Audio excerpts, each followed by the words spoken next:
கார்த்திகை மாசம் வந்துட்டாலே நம்மளை சுத்தி ஐயப்ப சுவாமி மயமா இருக்கு இல்லையா? அதுல அந்த சின்ன சின்ன பெண் குழந்தைங்க எல்லாம் மாலை போட்டு மலைக்கு போறத பார்க்கும்போது, நான் சின்ன வயசுல சபரிமலைக்கு போன அந்த மெமரிஸ் எல்லாம் எனக்கு மைண்ட்ல வரும்.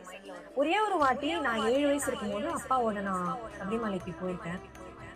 லைஃப்ல மறக்க முடியாத சில எக்ஸ்பீரியன்சஸ், சில மொமெண்ட்ஸ் எல்லாருக்கும் இருக்கும்.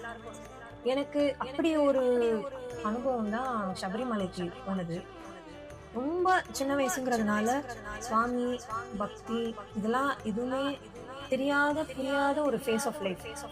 ஆனா அப்படி இருக்கும்போதே ஃபார்ம் ஆன ஒரு ஒரு அன்பு, ஒரு பாண்ட் தான் ஐயப்ப சுவாமி, சபரிமலை.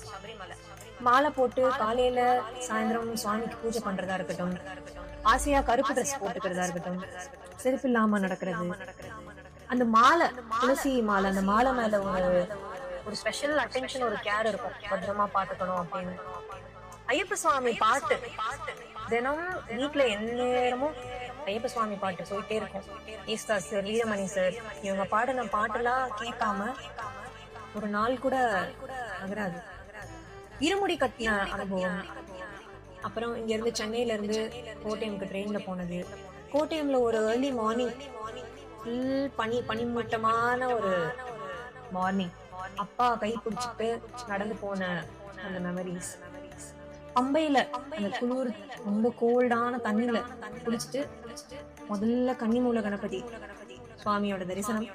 அப்புறம் படிப்படியா நீலிமலை, அப்பாச்சி மேடு, சபரி பீடம், சரங்குத்தி விட்டது கன்னி சுவாமிங்கிறதுனால.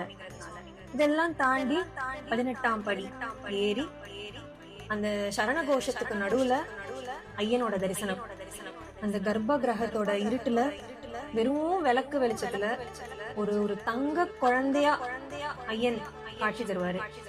அந்த சில செகண்ட்ஸ் அவர் முன்னாடி அந்த நின்ன அந்த மொமெண்ட் மட்டும் எப்போ கண்ணை மூடி யோசிச்சாலும் கண்ணு முன்னாடி வந்து அப்படியே அந்த காட்சி தெரியும்.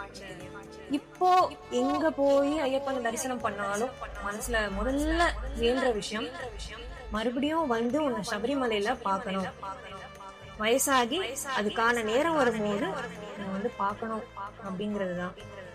எனக்கு மட்டும் இல்ல, எத்தனையோ ஃபீமேல் டிவோட்டிஸ், எல்லா பெண் பக்தர்களுக்கும் ஒரு லைஃப் டைம் ட்ரீம் சபரிமலை தரிசனம், ஐயப்பனை பார்க்கணும் அப்படிங்கிறது. ஐயனை பார்க்கணும் அப்படிங்கிற அந்த அந்த ஏக்கத்தோட காத்திருக்கிறதே ஒரு ஒரு தவம், ஒரு பக்தி சாதனை தானே. நம்மளுக்கான நேரம் வரும், காத்திருந்து ஐயனை பார்ப்போம். சுவாமி சரணம்.